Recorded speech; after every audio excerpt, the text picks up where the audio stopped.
This is a man, the scriptures say, whose top priority was to pursue God's heart. He was a man especially attentive to the spiritual dynamics of his world.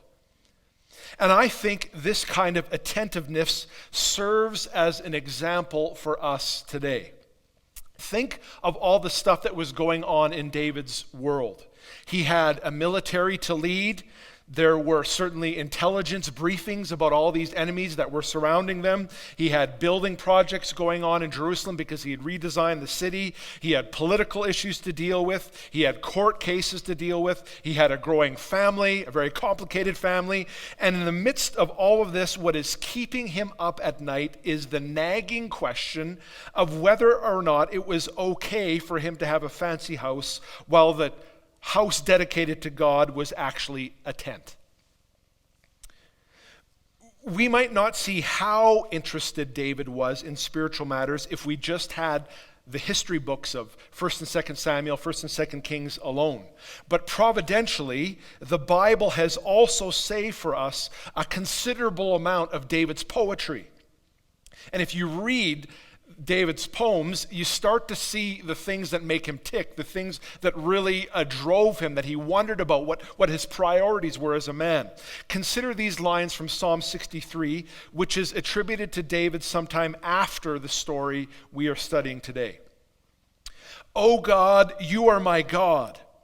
Earnestly I seek you. My soul thirsts for you. My body longs for you in a dry and weary land where there is no water. I have seen you in the sanctuary and beheld your power and your glory. Because your love is better than life, my lips will glorify you. I will praise you as long as I live, and in your name I will lift up my hands. My soul will be satisfied as with the richest of foods. With singing lips my mouth will praise you. On my bed I remember you. I think of you through the watches of the night. Because you are my help, I will sing in the shadow of your wings. My soul clings to you. Your right hand upholds me. Do you see David's single-minded devotion and attentiveness to God here? David is after the things of God like a person who longs for cool water on a hot, muggy day. God, I need to know what's on your mind. Nothing else quenches my thirst and eases my hunger pangs like your presence and your friendship.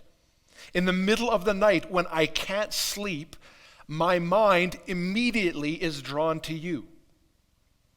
David's other poems indicate that the first thing he did in the morning was to bring his requests before God. Psalm 5, listen to my voice in the morning, Lord. Each morning I bring my requests to you and wait expectantly. Just a couple chapters ago in 2 Samuel 5, David has military decisions he needs to make, and his first reflex before saying, look, it's a good plan, we've got it all charted out on the board, we know where the various divisions are going, he says the first thing we need to do is ask God if this is a good idea to get out and fight. And so I want to ask you, what's your attention span like these days for spiritual matters? Maybe a better question, to what are you paying attention to these days? Because it's hard to stay focused, isn't it? A couple years ago in the UK, a study was done by Nottingham Trent University. And they were trying to determine how often people were checking their devices. So the researchers asked participants between the ages of 18 and 33 to make kind of an estimate about how much time they spent on their phone, and then they compared their self-reports to their actual usage. So what they did is they got an app installed on their smartphones which recorded how much they were using and checking over a 2-week period. This included things like checking the time, which I still don't understand. When you can have something on your wrist that you can look at, why are you guys using your cell phone to check the time? I don't understand. looking at message notifications or social media alerts, phone calls, and playing music. So how many times, again, for this study group of people between the ages of 18 to 33, how many times do you think the average person checked their device per day? The answer was an average of 85 times, which meant spending a total of 5 hours browsing the web and using apps per day, which equates to around a third of the time that the person was awake, which is coincidentally twice as much as those same people said that they used their phones. So I have wrote a new psalm for the 21st century. Facebook, earnestly I seek you. Candy Crush, my soul thirsts for you. YouTube, my body longs for you in a dry and weary place where there is no Wi-Fi. News, weather, sports, and celebrity gossip, I have seen you in the App Store and beheld your power and your glory. Android, because text messages are better than life, my fingers will grasp you all day long. Gmail, I will check you all the days that I live. On my bed, I still cling to you.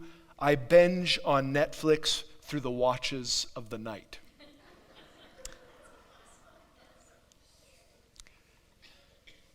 We laugh, but I'm sure if I look back on my 2017 so far, I might be embarrassed to report how many hours have been spent on those same apps.